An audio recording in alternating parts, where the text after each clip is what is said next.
Hello friends, good morning. कसे आहात तुम्ही सगळे? तर सीमाज लाईफमध्ये तुमच्या सगळ्यांचं मनापासून स्वागत करते. आणि आज आहे शनिवार, तर आज सॅटर्डेचं फुल रुटीन तुमच्यासोबत शेअर करणार आहे संध्याकाळपर्यंतचं. तर व्लॉगमध्ये पुढे कंटिन्यू राहा.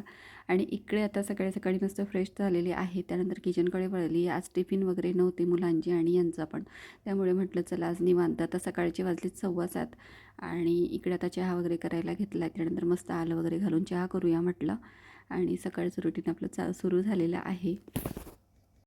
तर आजचा दिवस मस्त असा निवांत आहे, कारण आज ना नाश्त्याचंही टेन्शन नाही आहे. नाश्ता पण आज बाहेरून येणार आहे, म्हणजे इडली आणि मेंदूवडा आणणार आहेत.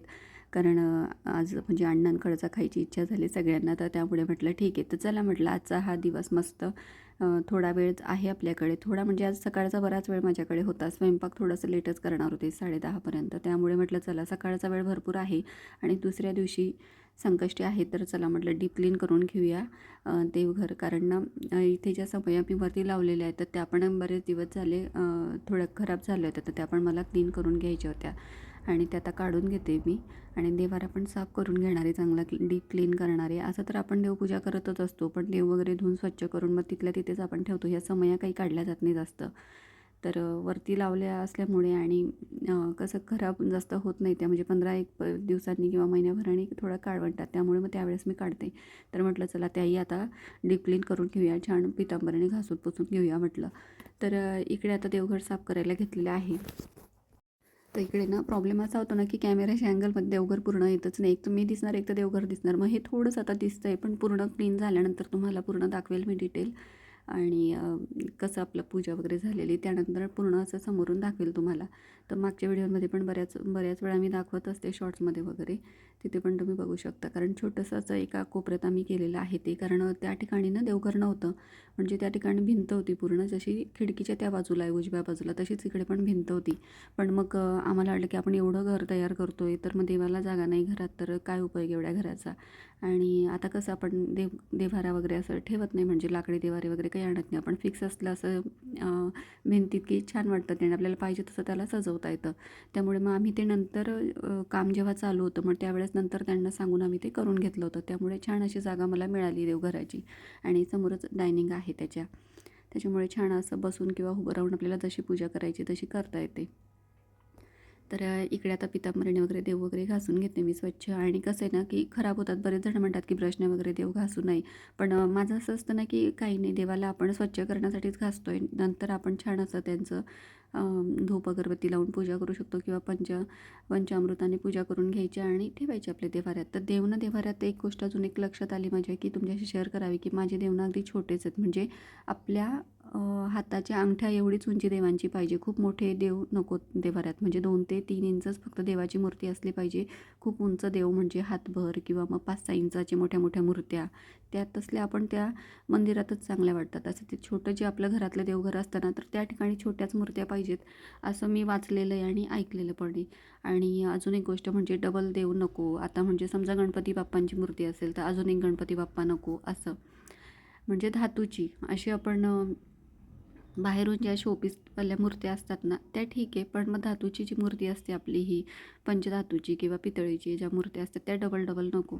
तर त्या काढून टाकाव्या एखाद्या मंदिरात किंवा कुठेतरी ठेवून यायच्या आपण. म्हणजे मंदिराच्याच गाभाऱ्यात वगैरे कुठेतरी आपण ठेवू शकतो, ते मंदिराच्या आवारात असं. तर मग म्हणून मी ना कुठेही गेली ना तीर्थक्षेत्रीय, म्हणजे तीर्थक्षेत्राच्या ठिकाणी, तर तिथून मी असं मूर्त्या वगैरे खूप जमा करून आणत नाही, किंवा फोटो वगैरे. फक्त आपलं कुंकू वगैरे घ्यायचं आणि जे आपल्या देवासाठी लागतं बाकीच्या इतर गोष्टी, त्या मी घेऊन येत असते. तर इकडे आता देव वगैरे पण स्वच्छ धुवून झाले, आता पुसून घेते त्यांना. आणि आता मी देवाऱ्यातनं खाली लाल मद्रास घातलेला होता आधी, कापून वगैरे छान असं, ज्या स्टेप आहेत आपल्या पायऱ्या आहेत देवघरात त्याच्यावर, आणि मग देव ठेवले होते. तर आता म्हटलं हे धुवायला वगैरे काढणार आहे, तर दुसरं नव्हतं माझ्याकडे. तर म्हटलं आता हे जे आसन आहे ना, ते गणपती बाप्पांचं होतं माझं. आणि आपण कसं आहे ना, दरवर्षी आपण नवीन आणतो बाप्पांसाठी, मग हे आसन आपल्याकडे खूप असे जमा होतात. तर म्हटलं चला त्याचं काहीतरी रियूज करूया, आणि तेच आसन मी आता कट करून घेणार आहे. आणि छान असं वेल्वेटचं आहे, मस्त गोल्डन त्याला स्वस्तिक असलेले काठ आहेत, त्यामुळे खूप असं सुंदर दिसतं ते आणि छान वाटतं. आणि लाल कापड कधीही देवाऱ्यात उठूनच दिसतं, देव आपण ठेवल्यानंतर, त्यावर मांडल्यानंतर. तर म्हटलं चला याचं ना, आता मी जे आधीचे कापड होते त्याचंच माप घेऊन आता कट करून घेते आणि देवघरात मांडून देते. छान दिसतं अगदी. तर खूप दिवसांपासून मला आणायचे पण होते कापडं आणि शिवून घ्यायचे आहेत मला. पण सध्या ना माझं शिलाई मशीन पण थोडं खराब झालेलं आहे आणि मला नवीन पण घ्यायचं आहे. त्यामुळे म्हटलं आता शिवणं तर काही होणार नाही आणि हे जे कापड आहे ना त्याचे काही असे धागे वगैरे निघत नाही, छान असं राहतं ते. त्यामुळे म्हटलं चला आता कट करूनच आपण त्यालाच काहीतरी जुगाड करूया आणि ठेवूया म्हटलं देवाऱ्यात. तर काहीच आपल्याला स्टिच वगैरे करायचं अजिबात काम नाही. जे आपले साईडचे काठ आहेत ना ते फक्त मी वाढून घेणार आहे, खालच्या बाजूला दुमडून घेणार आहे आणि ते देवाऱ्यात आपण जसं आपलं साईज आहे त्याप्रमाणे आपण ठेवून घ्यायचं. तर इकडे आता मांडून घेते देवाऱ्यात आणि इकडे आता बघू शकताय तुम्ही ठेवून घेतले मी आणि छान दिसत आहे, मस्त असे बसले बरोबर. त्या आकाराचेच कापले त्यामुळे बरोबर बसले आणि ही मूर्ती आता मधोमध ठेवते विठ्ठल रुक्मिणीची आणि त्यानंतर मग इतर देव पण आता मांडून घेते देवघरात.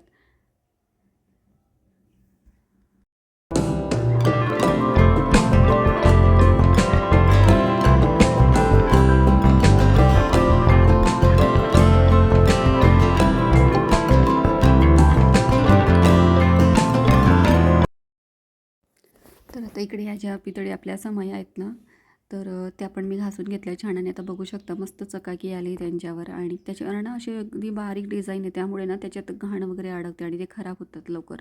मग त्यामुळे त्यांना वेळच्या वेळी घासल्या ना की मग बरेच दिवस छान राहतात त्या. आणि यांना ना छोट्याशा अशा साखळ्या होत्या पण मग त्याला मी थोड्याशा ॲडजस्ट करण्यासाठी पुन्हा 1-1 फुटाच्या साखळ्या आणल्या आणि मस्त त्या खालपर्यंत येतात मग म्हणजे समोरून दिसतात डोळ्यांना, नाही तर खूप उंच जात होत्या त्यामध्ये देवघरात दिसत नव्हत्या.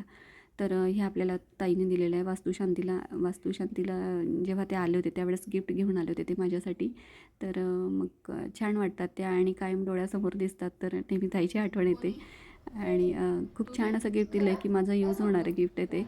तर या ठिकाणी ना आता लावून दिलेलं आहे आणि देवपूजा पण पूर्ण झालेली मस्त आपली आणि इकडे आता अगरबत्ती लावले, दिवा लावला आहे आणि छान असं सकाळी सकाळी प्रसन्न वाटतं आणि खूप अशा मूर्त्या वगैरे पण मी जास्त ठेवलेल्या नाही आहे, ज्या लागतात त्याच ठेवलेल्या आहेत फक्त आणि डमरू वगैरे ठेवलेला त्या ठिकाणी डमरूचा नाद करायचा घरात खूप छान वाटतं आणि चांगलं असतं. तर इकडे ना हा मितेश खूप दिवसानंतर आलेला होता आणि छान अशा गोड गोड गप्पा मारत होता. तर सगळ्यांना आम्हाला एंटरटेन करत होतो आणि त्याच्या स्कूलच्या गप्पा सांगत होता आम्हाला. तर अधूनमधून येत असतो तो. तर आज खूप दिवसांनी आला आणि इकडे आता चला म्हटलं किचनकडे वळलेली आहे आणि भेंडी धुवून घेतली, तिला छान अशी स्वच्छ पुसून घेते कारण आज राजला भेंडी खायची होती आणि म्हटलं चला आता भेंडी चिरून वगैरे घेऊया म्हटलं. आणि आम्हाला मी दाल पालक करणार होती कारण पालक मग खराब झाला असता, तो 1 दिवस आधी आणून ठेवलेला होता मी आणि फ्रीजमध्येच होता. मग तो दुसऱ्या म्हणजे संध्याकाळी वगैरे काही करता आला नाही मला, तर म्हटलं तो खराब होईल. मग त्याला स्वच्छ धुवून घेतला, निवडून घेतला आधी, आता स्वच्छ धुवून घेतला आणि त्यानंतर कुकरमध्ये आता आपण लावणार आहेत. तर दाल पालकची आधी पण मी रेसिपी टाकली वाटतं, तुम्ही बघू शकता जाऊन आणि आज पण दाखवणार आहे तुम्हाला. तर अगदी पटकन होऊन जातं आणि टेस्टी गरमागरम खायला तर खूप छान लागतो दाल पालक. तर म्हटलं चला इकडे आता मस्त दाल पालक करूया म्हटलं. तर मिरच्या घेतलेल्या आहे 2-3 आणि त्यानंतर पालक चांगला स्वच्छ धुवून घेतला आहे, कट करून घेणार आहे. लसूण, कोथिंबीर आणि आलं याची पेस्ट करून घेणार आहे मी. अगदी थोडीच घालायची आपल्याला, अर्धा चमचा, पण तरी ती मिक्सरला बारीक करून घ्यायची किंवा कुटून घ्यायची. त्यानंतर इकडे आता टोमॅटो कट करून घेते आणि एक कांदा पण कापणार आहे. तर कांदा शक्यतो म्हणजे बरेच जण टाळतात याच्यामध्ये दाल पालकमध्ये, पण मी घालते. तुम्ही घालून बघा कांदा, त्याचा टेस्ट अजून छान लागतो, खूप सुंदर लागते. आणि जर का तुम्हाला नसेल आवडत तर नका घालू, पण मी घातला आणि खूप छान लागते. तर काही जण काय करतात की पालक म्हणजे आधी फक्त डाळ शिजवून घेतात आणि मग पालक त्यामध्ये घालून पुन्हा मग त्याला शिजवतात. पण मी तसं नाही करत, मी डायरेक्ट कुकरमध्येच घालते तुरीची डाळ आणि त्यामध्ये मग पालक चांगला आपल्याला बारीक चिरून घालून द्यायचं आहे.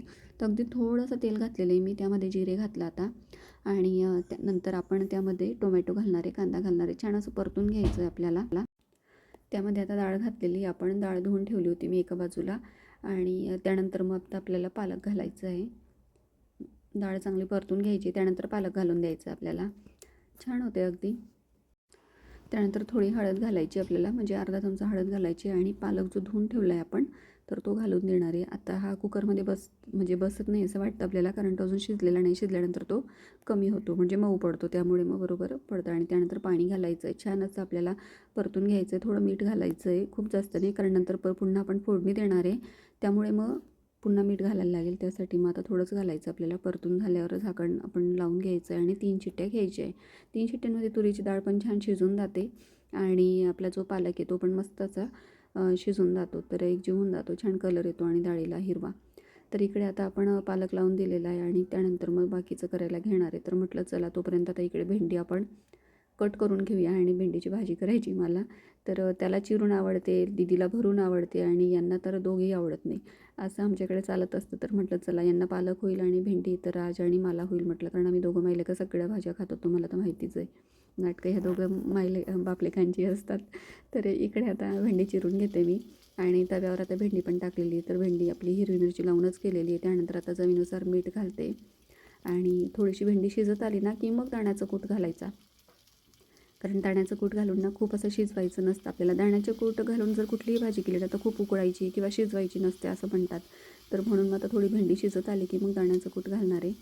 आणि इकडे आता दाल पालक होईपर्यंत मग इकडे मी ना पातेल्यातच जरा भात लावून दिलेला थोडा, कारण दाल पालकसोबत भात पाहिजेच, खूप छान लागतो. तर भात ना पांढरा शुभ्र व्हावा म्हणून थोडंसं अर्ध लिंबाची फोड जर आपण पिळली तर भात मस्त पांढरा शुभ्र होतो. आणि मीठ तर असतंच आपलं घातलेलं आधी भातामध्ये आणि अर्धी लिंबाची फोड पिळून द्यायची उकळी आल्यानंतर. तर छान होतो, असा मोकळा पण होतो आणि पांढरा शुभ्र असा भात होतो. तुम्ही करून बघा एकदा नक्की. तर इकडे आता आपली भेंडी पण होत आलेली आहे आणि भेंडी थोडीच होती म्हणून मी तव्यावरच केली आणि अशी तिला पसरून ठेवायची, म्हणजे मग ती चिकट होत नाही. नाहीतर मग अशी चिकट होते भेंडी. तर अशी जर केली ना आपण तर मोकळी मस्त होते. आता इकडे कुकर ठेवला आहे आणि दाल पालक आपण काढून घेतला आहे. थोडं तेल घातलेलं आहे, त्यामध्ये पुन्हा मोहरी घालणार आहे. जिरे तर ऑलरेडी आपण शिजताना घातलेलं होतं. त्यामुळे इकडे आता थोडीशी लसूण आलं आणि कोथिंबीर याची पेस्ट घातलेली अर्धा चमचा. त्यानंतर मिरच्या घातलेल्या आहे, हिरव्या मिरच्या थोड्या मोठ्याच कट केलेल्या आहेत मी, म्हणजे एका मिरचीचे 2 तुकडे. कढीपत्ता घातलेला आहे आणि छान असं परतून घ्यायचं आहे. त्यानंतर शिजलेली जी पालक आहे आपली दाल पालक ते आपल्याला घालून द्यायचं आहे त्यामध्ये. तर आता छान फ्राय झालेलं आहे आणि त्यामध्ये पालक घालून देऊया आपण शिजलेला. तर इकडे आता घालून देते आणि छान उकळी घ्यायची आपल्याला आणि चवीनुसार मीठ घालायचं, वर्ण कोथिंबीर घालायची. तर मस्त आपली दाल पालक रेडी होऊन जाते. त्यानंतर आम्ही जेवणं वगैरे केले दुपारी आणि दुपारचं आता हे संध्याकाळचं रुटीन म्हणता येईल, कारण आता ऊन इतकं कडक पडायला लागलं आहे ना, तर कपडे पण लागलीच वाळून जातात. म्हणजे उन्हात तर नसतातच, आपल्या जी माझी ड्राय बाल्कनी तिथेच माझे रॉड आहेत वरती, तर त्यावरतीच मी ठेवलेले असतात कपडे, तर ते लागलीच वाळून जातात. आणि म्हटलं चला तेही काढून घेऊया म्हटलं. तर इकडे आता सगळ्या घड्या वगैरे घालून घेते आणि पुन्हा मग दुसऱ्या दिवशी रविवार असणार आहे, त्यामुळे मग ह्या सोफ्यावर ना कपडे जमा होत असतात. तर बेडशीट वगैरे पण मी धुवायला काढले होते. त्यामुळे मग म्हटलं चला आता सगळं इकडे आता कामं आवरली की मग संध्याकाळचा वेळ जरा निवांत मिळतो मग. आणि आता यांना उन्हाळा लागल्यामुळे थोडंसं फिरायला जावंसं वाटतं, म्हणजे टेरेसवर किंवा मग खाली अपार्टमेंटच्या कंपाऊंडच्या तिकडे. पण मग असं जमतच नाही, कारण अख्खा दिवस आता थोडासा म्हणजे एडिटिंग आणि ब्लॉग आणि या सगळ्या गोष्टींमध्ये जातो आहे आणि घरातली कामं. तर म्हटलं ठीक आहे आपण हळूहळू सगळं मॅनेज करूया, सवय होईल मलाही. आणि तुमची साथ अशीच राहिली तर पटकन आपलं चॅनल अजून ग्रो होणार आहे आणि तुम्ही असेच कंटिन्यू व्हिडिओ बघत राहत जा. आणि मोठे ब्लॉगसुद्धा, जसे शॉर्ट्सला खूप सारं प्रेम दिलं आहे तसं मोठे ब्लॉगसुद्धा बघत जा. आणि ब्लॉग जर का आवडत असेल तर नक्की छोटीशी कमेंट्स करत जा. भेटूया पुढच्या व्हिडिओत.